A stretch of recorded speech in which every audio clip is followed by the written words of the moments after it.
Coba bayangkan situasi ini sejenak ya. Anda adalah seorang dokter spesialis di ruang ICU, sedang memantau dengan sangat cermat kadar obat di dalam aliran darah pasien kritis Anda dari jam ke jam. Tentu, untuk memastikan dosisnya tidak tiba-tiba berubah jadi racun, kan? Tepat sekali. Atau di ujung spektrum yang sama sekali berbeda nih, bayangkan Anda adalah seorang fisikawan teoretis. Anda sedang menghitung massa sebuah partikel saat partikel itu bergerak melesat semakin cepat dan semakin cepat. Sampai hampir menyamai kecepatan cahaya di ruang hampa. Iya, persis. Nah, pertanyaannya, apa kesamaan dari dua skenario ekstrim ini? Obat di pembuluh darah manusia dan partikel di luar angkasa. Kedengarannya sama sekali tidak ada hubungannya ya. Awalnya saya juga berpikir begitu. Tapi jawabannya cukup mengejutkan.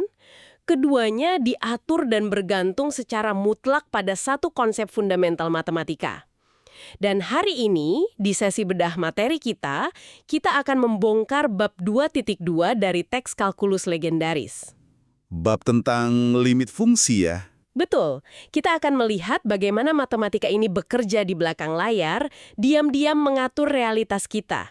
Misi penjelajahan kita kali ini sama sekali bukan untuk terjebak menghafal deretan rumus aljabar yang bikin sakit kepala. Oh, tolong jangan. Kita tidak butuh sakit kepala hari ini. Sepakat.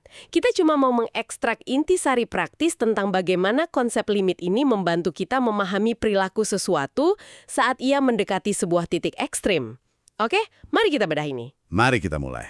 Secara sederhana saja, tanpa jargon akademis yang tebal, apa sebenarnya esensi dasar dari sebuah limit itu? Gini, esensi dari limit itu berpusat pada satu gagasan spesifik.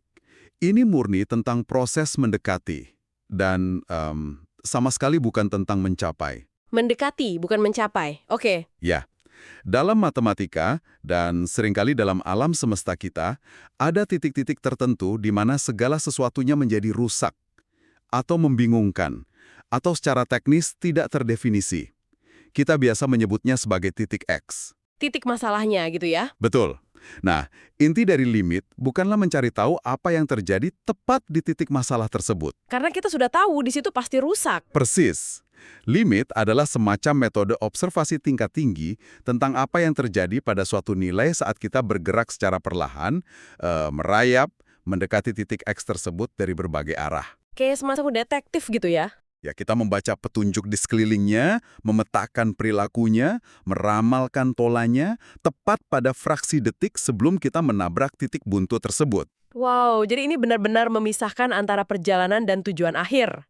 Ini mengingatkan saya pada satu situasi. Gimana tuh? Coba bayangkan Anda sedang nyetir pakai panduan GPS di ponsel menuju sebuah restoran baru. Restoran ini sangat direkomendasikan lah ceritanya. Oke, perut sudah mulai lapar nih. Nah, Anda lihat di layar, jaraknya tinggal 10 meter, lalu menyusut jadi 5 meter, lalu 1 meter berdasarkan jalur jalan raya, deretan pohon dan bangunan di sekitar, Anda tahu persis di mana titik koordinat restoran itu seharusnya berada. Kan sudah jelas terlihat dari arah jalannya. Betul, tapi saat Anda tiba tepat di depan pintunya, ternyata gedungnya sedang direnovasi total. Waduh, Anda benar-benar buta soal apa yang ada di dalam situ saat itu. jadi restorannya itu si titik X yang rusak tadi ya? Nah, ya, limit adalah kemampuan Anda untuk menebak dengan tingkat akurasi yang luar biasa mengenai lokasi pasti restoran itu dari arah jalan saat Anda berkendara merayap mendekatinya. Meskipun ya secara fisik gedungnya sendiri menolak untuk diakses saat Anda menginjakkan kaki di titik nol tersebut. Itu analogi yang sangat brilian. Dan itu menggambarkan persis apa yang terjadi di dalam persamaan aljabar.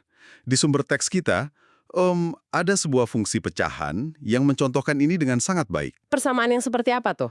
Tanpa membayangkan simbol yang rumit, ya, fungsinya itu X-1 dibagi X² min 1. Intinya fungsinya dirancang sedemikian rupa, sehingga kalau Anda memaksakan diri memasukkan angka 1 ke dalamnya, Yang setara dengan saya mendobrak pagar seng restoran yang terkunci tadi ya. benar. Kalau Anda paksa masukkan angka 1, hasil di atas kertasnya adalah 0 dibagi 0. Wah, itu kan dilarang. Ya, dalam hukum dasar matematika, membagi sesuatu dengan 0 adalah sebuah jalan buntu mutlak. Itu menghasilkan pesan error. Bangunannya menolak memberikan jawaban. Mesin kalkulator manapun pasti bakal langsung menyerah dan ngasih simbol error kan? Pasti. Nah, disitulah keajaiban konsep limit mengambil alih kendali. Kita tidak perlu mendobrak buntu dengan angka 1. Terus kita harus gimana? Kita hanya perlu mendekati angka 1 itu sedekat mungkin. Kita masukkan angka 0,9.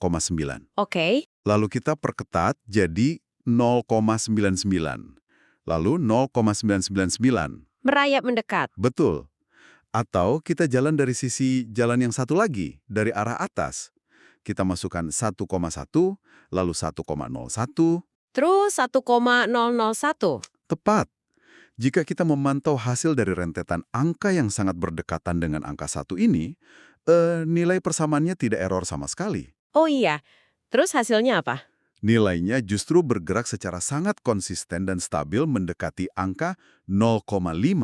Menarik. Jadi, meskipun tepat di jantung angka 1 kita menemukan kekosongan atau error, kita bisa meramalkan dengan kepastian matematis bahwa limitnya atau tujuan akhirnya adalah 0,5. Tunggu sebentar. Kalau trik utama dari limit hanyalah memasukkan angka-angka desimal yang berderet sangat dekat dengan titik error, seperti 0,999 tadi, untuk menebak polanya, Ya, mengapa kita harus repot-repot belajar aljabar sama sekali? Maksud saya punya ponsel pintar di saku saya sekarang. oh, saya tahu arah pembicaraan ini. Iya kan?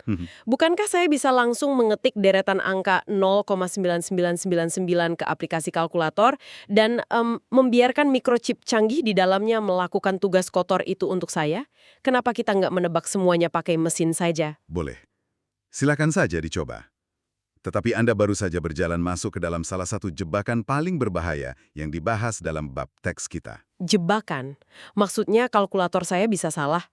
Mengandalkan teknologi tanpa memahami mekanika di baliknya bisa memberikan hasil yang sangat menyesatkan. Ada satu studi kasus spesifik di teks kita yang dirancang untuk membuktikan ilusi ini. Oke, coba ceritakan buktinya. Persamaannya melibatkan sebuah akar kuadrat yang rumit, yang kemudian dibagi dengan sebuah nilai T yang bergerak mendekati angka 0. Oke, jadi titik buntu atau titik errornya ada di angka 0 kan? Karena kita kembali pada aturan bahwa kita tidak bisa membagi dengan 0. Benar sekali. Nah, berbekal logika Anda tadi, mari kita gunakan ponsel pintar Anda. Karena kita tidak bisa memasukkan angka 0, Kita masukkan angka desimal yang luar biasa kecil untuk mendekatinya. Katakanlah 0,000001. persis. Jika Anda memasukkan angka tersebut ke dalam kalkulator standar, perangkat itu akan memprosesnya sejenak dan dengan percaya diri menampilkan jawaban akhirnya di layar, yaitu 0. 0. Jadi polanya mengarah ke 0. Sama sekali bukan. Tunggu, jadi kalkulatornya salah? Sepenuhnya salah. Dan ini adalah fenomena yang dalam ilmu komputasi dikenal sebagai bahaya pengurangan atau perils of subtraction. Anda harus mengerti bagaimana kalkulator bekerja secara fisik. Memangnya ada apa dengan fisik kalkulator? Di dalam chip prosesor ponsel Anda, ada jutaan transistor mikroskopis yang beroperasi menggunakan sesuatu yang disebut aritmatika titik mengambang atau floating point arithmetic. Oke. Mereka ini memiliki kapasitas memori fisik yang terbatas untuk menyimpan deretan angka desimal. Oh, jadi maksudnya ruang penyimpanan desimalnya itu secara fisik bisa habis? Tepat. Saat mesin diminta menghitung akar kuadrat dari bilangan desimal yang sangat panjang di dalam persamaan tadi, perangkat keras Anda kehabisan blok memori fisik untuk menampung digit di ujung belakang. Wah, lalu apa yang dilakukan mesinnya kalau memorinya habis? Ia mengambil jalan pintas. Ia membulatkan angkanya. Dipotong begitu saja? Betul.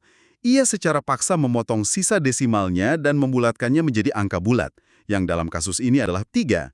Lalu sisa persamaannya meminta mesin untuk mengurangi hasil itu dengan 3. Dan 3 dikurangi 3 adalah 0. Ya, dan 0 dibagi angka apapun pada akhirnya akan menghasilkan 0. Mesin itu berbohong kepada Anda demi menghemat memori. Wow. Padahal jika diselesaikan menggunakan logika limit aljabar murni yang dilakukan oleh otak manusia, nilai aslinya itu positif, di kisaran 0,1666. Oke, itu sedikit menakutkan, jujur saja. Sangat menakutkan kalau dipikir-pikir. Kita kan hidup di era di mana kita menyerahkan hampir seluruh keputusan krusial kita pada algoritma dan mesin. Jika mesin yang kita anggap mewakili standar kesempurnaan, Dan objektivitas mutlak. iya, kalau mesin itu bisa memberikan kesimpulan yang cacat hanya karena ia kehabisan memori desimal, bayangkan dampaknya. Betul, apalagi di bidang yang butuh presisi tinggi. Seperti dalam rekayasa struktural jembatan layang atau perhitungan kalibrasi dosis radioterapi untuk pasien kanker. Perbedaan kecil antara 0 dan 0,1666 bukanlah sekedar masalah angka pembulatan di atas kertas. Itu adalah perbedaan yang menentukan hidup dan mati. Presis. Itu perbedaan antara jembatan yang bertahan dari badai dengan jembatan yang runtuh. Atau perbedaan antara menghancurkan tumor dengan menghancurkan sel sehat di sekitarnya. Ini membuktikan bahwa intuisi analitis manusia tidak bisa begitu saja didelegasikan ke sepotong silikon. Ini peringatan keras ya, bahwa matematika adalah bahasa logika, bukan sekedar komputasi. Dan berbicara tentang logika yang menipu, alam semesta angka punya cara lain untuk mengecoh pola pikir kita. Ada lagi? Oh ada. Teks kita menyoroti satu fungsi trigonometri yang perilakunya sangat di luar nalar. Sebuah gelombang sinus yang dimodifikasi, sinus pi per x, yang bergerak mengevaluasi angka saat mendekati 0. Menipu bagaimana maksudnya? Mesinnya membulatkannya lagi? Bukan, kali ini perilakunya sendiri yang menipu pengamatan mata manusia. Bayangkan Anda mencoba mencari limitnya dengan metode menebak pola seperti tadi, mengambil sampel yang semakin dekat ke 0.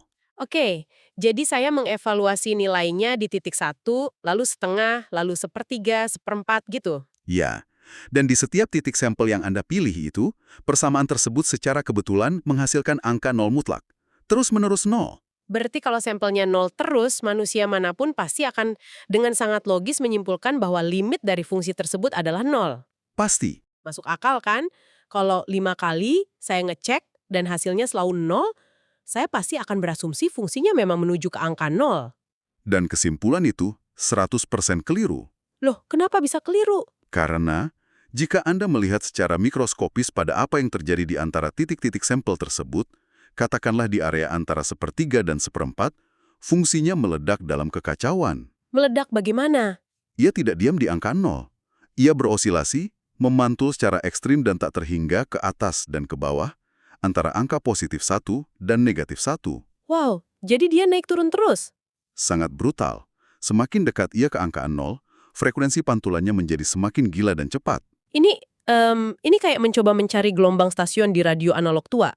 Oh, analogi yang bagus. Iya kan? Anda memutar knopnya perlahan, mencari sinyal yang jelas. Tetapi semakin dekat Anda ke frekuensi stasiun tersebut, suara statisnya tidak memudar. Malah melompat-lompat liar beralih antara dua stasiun yang berbeda dengan kecepatan yang sangat tinggi. Sinyalnya bertabrakan. Betul, sinyalnya jadi tumpang tindih dan campur aduk sampai semuanya jadi suara bising yang memekakkan telinga. Anda tidak bisa mengunci satu titik stasiun pun karena posisinya terus lari dari Anda. Analogi radio yang sangat visual dan tepat sasaran. Karena nilainya terus-menerus melompat liar dan tidak pernah tenang di satu titik tujuan yang pasti, kita menyimpulkan bahwa limitnya tidak eksis. Tidak ada. Jadi tidak ada tujuannya ya? Nggak ada. Pemahaman ini memaksa kita untuk tidak ceroboh mengambil kesimpulan hanya dari beberapa potong sampel acak.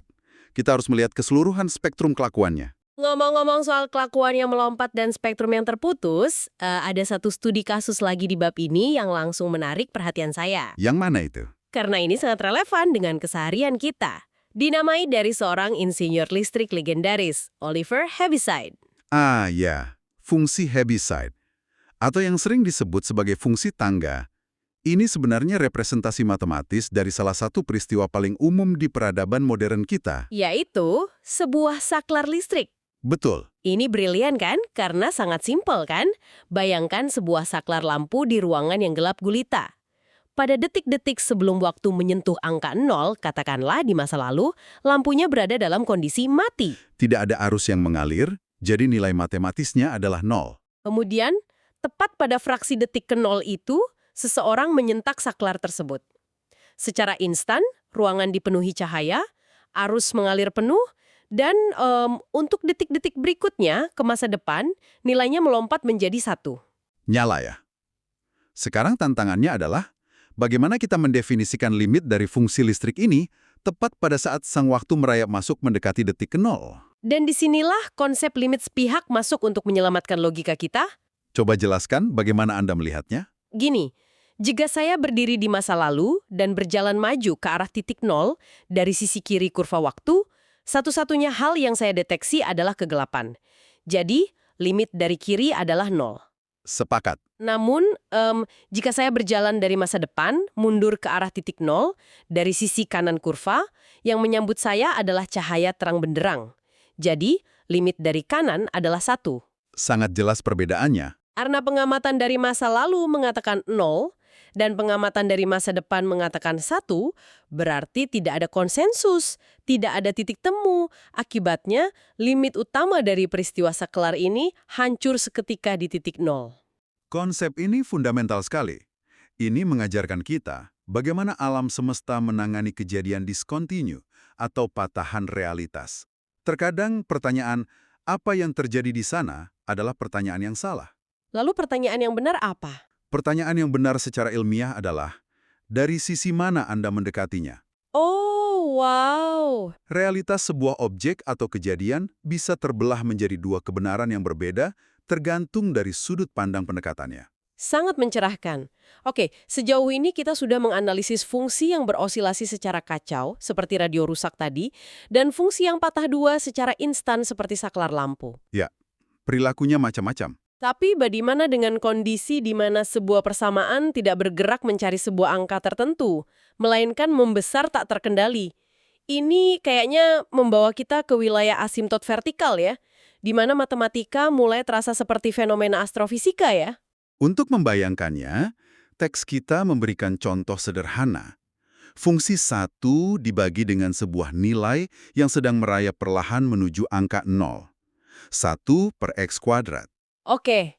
Saat kita mulai membagi angka 1 dengan nilai desimal yang sangat-sangat kecil, hasilnya menjadi kebalikannya. Jika pembaginya adalah 0,01, hasilnya melompat menjadi 100. Kalau pembaginya lebih kecil lagi? Jika pembaginya 0,000001, hasilnya meledak menjadi 1 juta. Meledak dengan cepat ya? Betul. Semakin mikroskopis angka pembaginya mendekati 0, nilai akhirnya membesar secara eksponensial tanpa ada mekanisme yang bisa mengeremnya. Ia meledak menuju tak terhingga. Menuju tak terhingga. Nah, namun disinilah letak miskonsepsi universal yang sering tertanam di kepala banyak orang. Dan ini harus kita luruskan. Miskonsepsi bahwa tak terhingga itu adalah sebuah angka yang bisa dicapai. Tepat. Banyak orang memperlakukan simbol tak terhingga, angka 8 tidur itu, seperti sebuah angka raksasa yang lokasinya berada di ujung alam semesta. Padahal bukan begitu. Secara matematis, tak terhingga bukanlah sebuah angka. Oke. Anda tidak bisa menambah, mengurangi, atau mencapainya. Ini sepenuhnya adalah sebuah deskripsi perilaku. Perilaku yang bagaimana? Ini adalah kosakata matematika untuk menyatakan suatu kondisi di mana sebuah nilai membesar memakan ruang tanpa adanya batas akhir. Di dalam ruang visual grafik kita, garis di mana fungsi itu meledak bertindak sebagai asimtot vertikal. Jadi asimtot ini sebenarnya adalah sebuah dinding imajiner raksasa kan? Bisa dibilang begitu. Anda bisa membayangkannya seperti sebuah garis polisi pembatas yang menjulang lurus ke atas, membelah langit hitam kosmos. Grafik kita akan terus melesat naik, memanjat dinding tersebut menembus atmosfer tanpa pernah lelah. Selamanya naik. Ia akan terus mendekati dinding asimtot itu, memangkas jaraknya semakin rapat seiring berjalannya eon. Tetapi karena sifat bawaan ruang matematisnya, garis tersebut secara fisik dan logis tidak akan pernah bersentuhan dengan dinding tersebut. Ia terkutuk untuk mendekat selamanya tanpa pernah menyentuhnya. Itu adalah definisi keluguan dan kemutlakan yang digambarkan dengan sangat elegan oleh Aljabar. Nah, sekarang kita harus membawa semua fenomena langit dan asimtot ini membumi kembali nih. Ke dunia nyata. Iya, pertanyaan pamungkas dari mereka yang pragmatis. Kenapa kita harus peduli tentang ini semua? Asimtot memang terdengar seperti konsep fiksi ilmiah yang keren, dan limit sepihak sangat rapi saat dihitung di atas kertas ujian. Tapi benarkah semua teori abstrak ini beroperasi dan punya aplikasi kritis dalam realitas hidup kita sehari-hari? Jawabannya, secara harfiah, pemahaman inilah yang menjaga nyawa manusia dan memandu inovasi peradaban kita. Kita mulai dengan aplikasi medis yang sangat nyata dari latihan soal nomor 10 di teks kita. Oh, yang soal obat tadi ya? Ya, kita kembali ke analogi pembuka Anda. Seorang pasien di ruang rawat inap sedang menerima infus obat penstabil jantung. Aturannya ketat.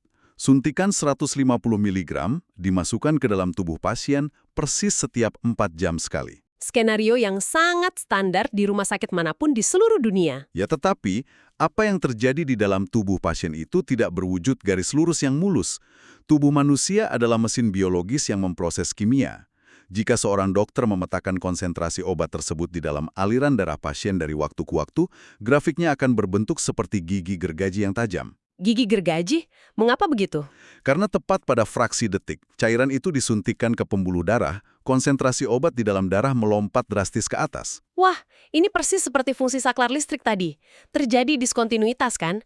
Sebuah lompatan mendadak di mana realitas tubuh berubah secara instan dari dosis rendah ke dosis tinggi. Tepat sekali. Dan setelah lompatan tajam itu, organ ginjal dan hati pasien mulai bekerja menyaring darah. Mereka secara konsisten memecah bahan kimia tersebut, membuat grafik konsentrasinya meluruh perlahan ke bawah, membentuk lereng landai selama 4 jam penuh. Lalu di jam keempat, Tepat di menit akhir jam keempat, jarum suntik kembali memasukkan dosis baru, dan grafiknya kembali melompat ke atas secara instan. Siklus ini berulang-ulang menciptakan pola gigi gergaji tersebut. oke, lalu di mana letak kalkulus limitnya dalam prosedur medis ini? Farmakologi modern sepenuhnya bergantung pada limit sepihak dalam kasus ini. Untuk memastikan pasien tersebut sembuh dan tidak tewas keracunan, dokter atau algoritma klinis harus menghitung 2 variabel ekstrem dengan presisi tinggi. Variabel apa saja itu? Pertama, mereka menggunakan kalkulasi limit dari arah kiri, yaitu mengevaluasi fraksi detik sebelum dosis baru diberikan. Limit kiri ini memberitahu dokter titik lembah terendah obat di dalam darah. Oke, kenapa lembah ini penting? Ini krusial karena dokter harus memastikan konsentrasi minimum ini masih berada di atas batas efektif. Jika terlalu rendah, bakterinya akan kebal atau jantungnya kembali gagal. Masuk akal? Dan limit dari kanannya? Nah, limit dari arah kanan mengevaluasi fraksi detik tepat setelah jarum baru disuntikan.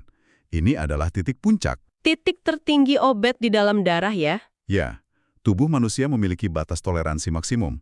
Jika dokter gagal memprediksi akumulasi residu obat dari suntikan sebelumnya, saat ditambah dosis baru, limit kanan ini bisa dengan mudah menembus batas toksisitas. Pasiennya bisa overdosis. Betul, ginjal pasien bisa gagal mendadak. Limit sepihaklah yang secara matematis memberikan panduan mutlak bagi tim medis untuk merancang dosis pengobatan yang menavigasi jendela sempit antara penyembuhan dan keracunan fatal. Itu benar-benar membuka perspektif baru. Jadi, fungsi matematika ini secara literal merancang batas aman hidup kita, sungguh memukau. Sangat esensial untuk kehidupan modern.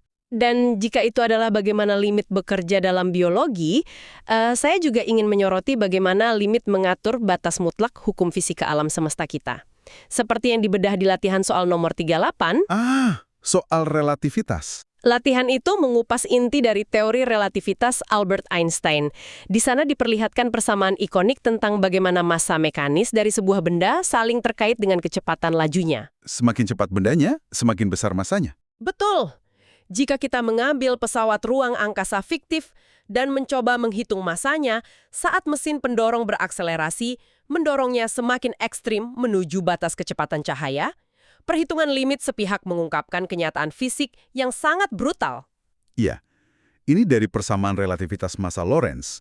Secara alami, pesawat itu hanya bisa mendekati kecepatan cahaya dari arah bawah kurva kan? Dari kecepatan yang lebih lambat.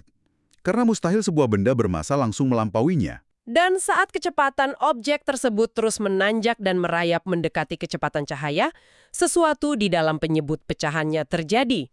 Sama seperti yang kita bahas sebelumnya tentang asimtot. Bagian bawah persamaan matematika relativitas itu menyusut mendekati nol mutlak. Karena penyebutnya mengecil.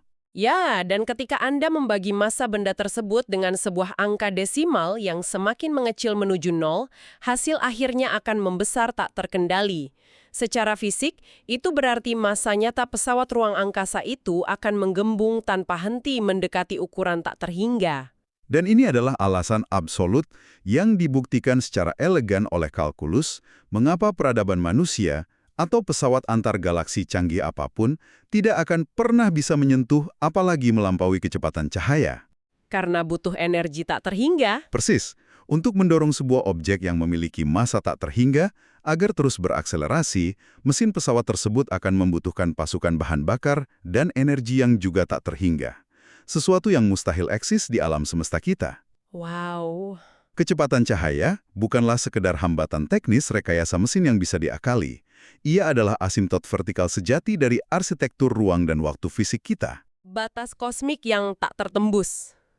Jadi, bagi Anda yang mendengarkan saat ini, saya ingin Anda meresapi skala besarnya implikasi ini.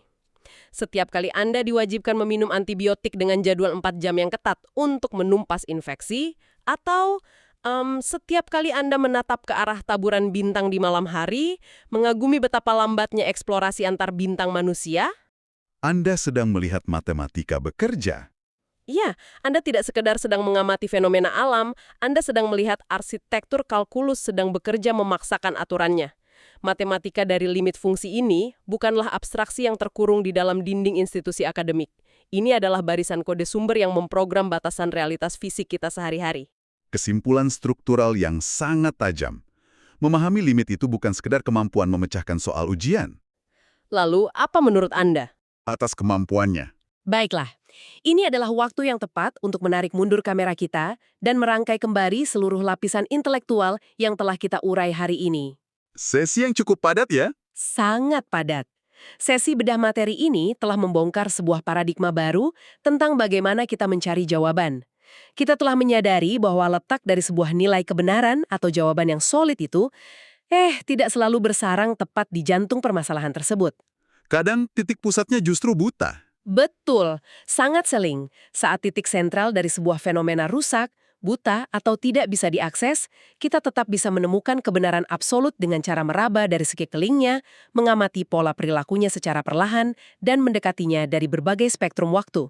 Dan kita juga belajar untuk lebih waspada terhadap teknologi. Oh, pasti. Kita telah menelan peringatan pahit di era modern ini untuk selalu mempertanyakan mesin digital kita, untuk tidak pernah secara membabi buta percaya pada apa yang ditampilkan layar kalkulator.